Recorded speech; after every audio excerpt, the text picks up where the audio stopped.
Mapasalamato ng buhatan sa Provincial Social Welfare and Development Office kun PSWDO sa inisyatiba sa panggamahan ng probinsya sa Misamis Oriental nga dili malakip sa election spending ban ang buhatan aron dili mahunong og walay kakuli sa pagtubag sa tanang panginahanglanon sa kinsamang moduol sa ilang buhatan.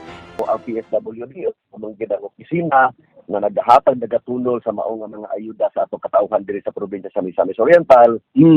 Padayon gihapon kami sir nga gahatag. Wala ko nakadumdum sir nga adunay usa ka kliyente ni adto sa opisina nga atong gibilian tungod kay lahi ang iyang kolor or lahi pa kayang disuportaan nga politika. Ginabalik-balik gid ni pasabot no sa tanang mga head sa mga departamento nga ang pagserbisyo sa Kapitolyo sir walay bulok sa politika. Dako po pasalamat no nga ang provincial government sa Misamis Oriental nangita og initiatives, nangita og mga paagi nga maigsyang kita sa election ban aron pod padayon kita nga makatulol, makahatag sa ayudang kinahanglan sa din sa probinsya sa Misamis Oriental.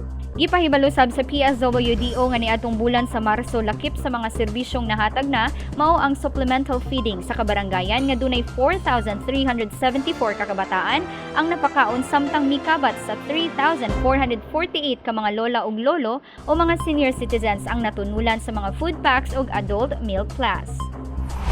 Ang padayon nga paghatod serbisyo sa PSWDO gipangandaman ng daan sa kasamtangang administrasyon aron dili maundang ang pagtubag sa mga panginahanglanon sa katawhan o pagresponde sa mga kalamidad. Ako si Lambert Rajian Amor Maygay alang sa Miss or Balita.